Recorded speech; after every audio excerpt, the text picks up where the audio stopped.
Welcome, ladies and gentlemen. This is the KTM 1290 Super Adventure. You might remember a little while ago, Matt and I put this up against the 1200GS and it won. Of course it won. I mean, it is brilliant. It's just ready to race all the way. It's got this dynamite V-twin motor. It's got everything you can ask for. It's got Dakar heritage. It's got everything. This one here is the S model, not the R model, but as far as I'm concerned, it still packs a punch. And I'm not surprised it won that test. Let's be honest, pitting the 1200GS against the 1290 KTM was a bit like taking a knife to a gunfight. This is the 1250GS, and we're much more evenly matched. The numbers are still down, but at least I've brought a gun to this fight. And so we have a rematch, the clash of the titans. We know the formidable performance of the 1290 and how it outdid the previous GS, but has BMW upped their game enough with the 1250 to take the fight to KTM? Let's find out. And we start with the motors, and I confidently go first. This KTM has many great qualities, but I think the main one is this, that 1301cc 75-degree V-twin motor. It pushes 160 horsepower, 140 newton meters of torque, and I'm sorry, it's the brute of the adventure world. Nothing comes close. All this brute force is transferred to the back wheel via a chain, like a proper motorcycle, and not an energy-sapping shaft drive. It's also shoving along a class-leading weight of 242 kilograms. You can't beat figures like that. Don's right. In terms of sheer horsepower, nothing does come close to the KTM. The BMW is down on power, 136 horsepower, has slightly more torque, 143 newton meters, and it is a little bit heavier. But I suspect that the figures alone don't tell the full story. It's the way that this delivers its power which makes the difference. And it all adds up to a fantastic environment in which to spend many hours. The Boxer engine is seen as an old-fashioned layout simply because BMW has been using it for so long. However, this engine feels anything but old. Thanks to the new shift cam technology, in effect variable valve timing, it has such a broad and flat torque curve that gives you instant power no matter where you are in the rev range. This is the best Boxer engine BMW has built by a long way. The 1250GS is a very significant bike for BMW, as this is likely to be the last roll of the dice for the Boxer engine. Yes, these facts and figures about the performance of these machines are grand, but it's all just conjecture. The real proof is in the pudding, and in this case the pudding is a roll-on drag race.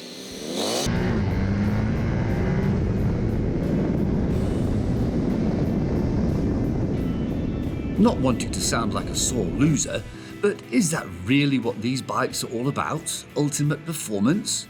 Isn't there more to this test than that? So this is the S model. It's got the same size wheels as the 1250 and it's got the same sort of suspension. So it can technically go off-road, although the R model is the more kind of motocrossy off-road one. However, this is a really nice place to be. I mean, I'm comfortable. I'm happy. I'm looking at that beautiful dash, which is both wonderful in style and easy to use. And right now I'm sitting on a comfortable sports bike. I mean, that's what these sort of things are, and that especially what this 1290 feels like.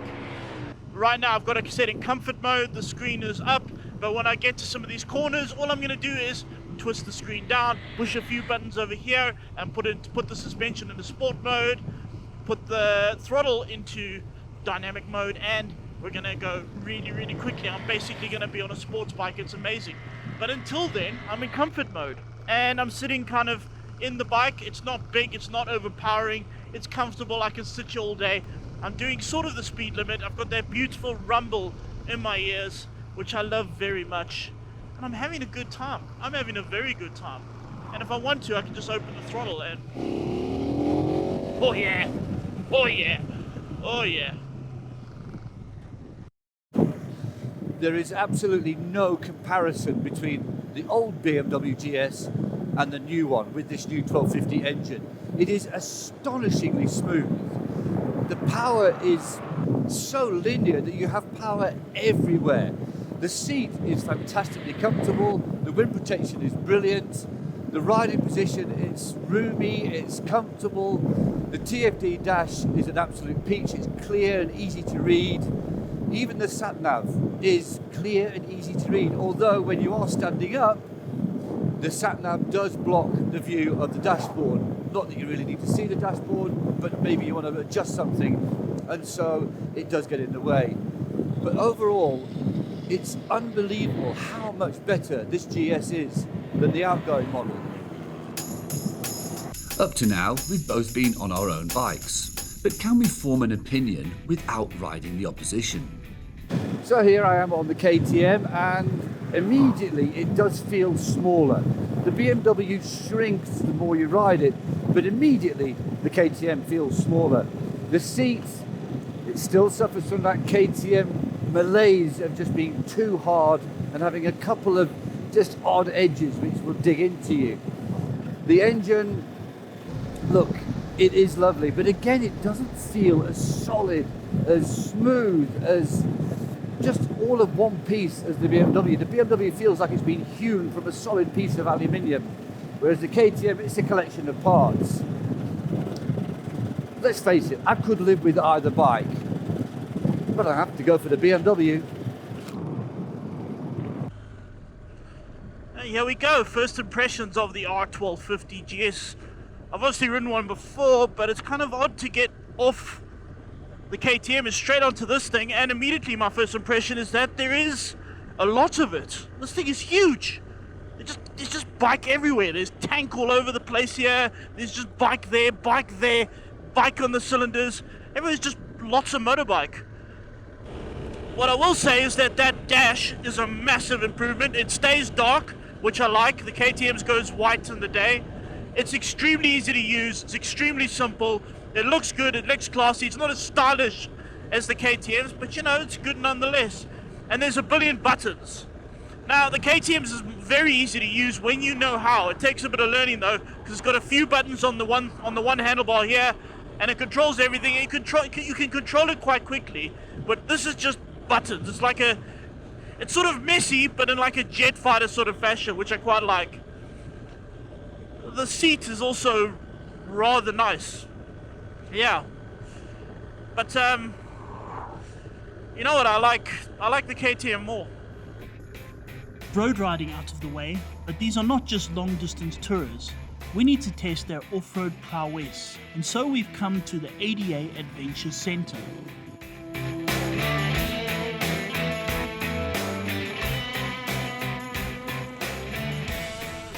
Now, if you want to be doing this sort of off-road stuff, you really need the R model. However, the S model, has exactly the same 19-inch front wheel, exactly the same ground clearance, exactly the same sort of everything, and suspension travel and electronic suspension as the GS. The only thing this exact bike does not have is knobbly tires. So I'm having a bit of fun here.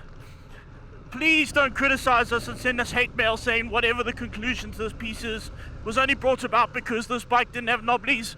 Remember, we're a professional journalist, or professional enough, we know how to compensate for no knobblies. Something I will say, I do feel very safe on this bike. The reason is I can touch the floor really easily.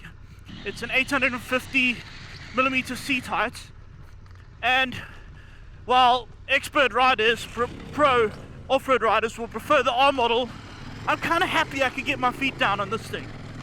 The motor also, I mean, it makes a lot of horsepower, this thing, it really does, it makes tons of horsepower, but it's only really right at the top end, so when you're at low speeds like this, it's like a little kitten. You only get that tons of power when you want it. And this also set in off-road mode, it kind of lightens the throttle response a little bit, makes it a little bit easier, which I'm rather grateful for. So I can go out into a public road, put it into sport mode, blast around at high speed, get here, put the suspension and the throttle on off-road and have a great time. Even without knobblies, this is fun. Mind you, these Scorpion trail tires actually do a jolly good job. Now, logic dictates that something this big and heavy really shouldn't be any good off-road. But we all know that's absolute nonsense because BMW has been making GSs and KTM making their big adventure bikes for many years. And people are riding them and doing the most incredible things with them. What is helping are all the electronics. I mean, without them turned on, these things can be pretty much of a handful off-road, especially when the going gets technical and slow. In fact, when I was on a launch of the previous generation GS, I tried turning everything off, and yes, I nearly died. But what is amazing these days is how manageable these bikes are off-road with all the electronics on.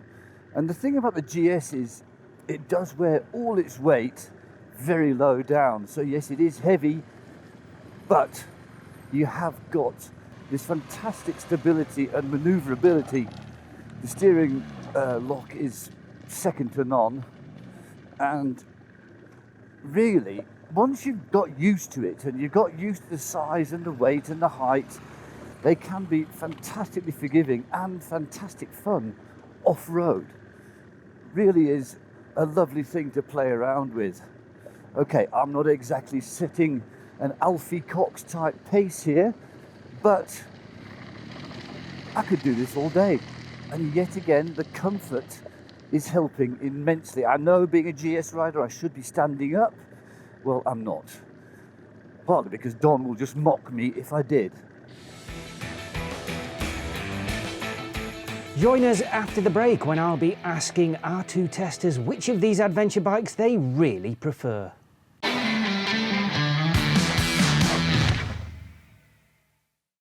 And if presenter is seen with branded jack... Oh, hello, welcome back. Yeah, let's take a look at the very good adventure test that the boys did before the break, but I just have to finish this. It'll be a final written warning. Don, it's like a yellow card in football, mate. What are you doing wearing a branded jacket? You are an impartial journalist. No, hang on, sorry. So I'm wearing a jacket that matches the motorcycle. For once, I'm actually showing style and class, and I'm being reprimanded for it. Can I expect then that for every single different manufacturer's bike that you test in the near future, there will be an appropriate jacket? Maybe. Should we move on to the test now, rather than this ridiculous farce? Okay, another written warning for Harry, don't interrupt. Don, you're definitely KTM man. Harry, you're the BMW man. But the thing is, no chance that either of you would swap and change your minds? Are you both completely 100% behind your bikes? No, I have to say that the KTM is a fantastic bike. There's nothing wrong with it. I just feel that it's not as well made as the BMW. And if you're going to subject these bikes to any kind of rugged adventure riding, the KTM is going to fail before the BMW. I think the BMW rider is going to fail before the KTM. Because? Well, I mean, the BMW rider is going to die of boredom, I think, personally. I mean, the KTM is so rewarding. I mean, you open the throttle, it goes rah, and the front wheel lifts, and it's exciting, and it's energetic, and you feel alive, and it's lovely. Which is exactly what you need when you're off-road, isn't it? For the front wheel to go up and go, wah! Yes. I tell you why, that BMW is so boring that it'll make any rider look good. There we go. Like me. Okay, now hang on. Like you as well. Me too. I love the BMW. Two very and not good off-road riders. You can't tell riders. me that engine just isn't boring. With that amount of mid-range, that thing is also capable of wheeling forever. It's an incredible piece of engineering. It is, and it's such a smooth engine now, and it's got, with that shift cam, it's got power everywhere. It's beautifully made. Okay, it is a bit bulky. When you sit on the KTM, it feels a lot smaller. And the quick shift is terrible. And terrible. This is something that we didn't really touch on. That quick shifter on the BMW is possibly the worst thing fitted to any motorcycle ever. Rather just don't have it. Honestly, it is appalling. I don't know how BMW got it so wrong. I guess that they're saying, well, we can't make it too sensitive because when you're wearing big enduro boots, you want a bit more feel And if it's too like micro switch like, then it's going to be a problem. But still, there's a happy medium between the two. Yeah. I would agree with that completely. I'd also agree with Don that the KTM is essentially a more exciting motorbike. Let's cut to a few nitty-gritty details, lads. What are we looking at in terms of price? I'm going to say yes, the BMW is more expensive. I mean, Go on. you're looking at about, well, let's put it this way. In South Africa, they bring in only fully equipped models with all the bells and whistles, all the extra packages on. So you're looking at about 280,000 rand.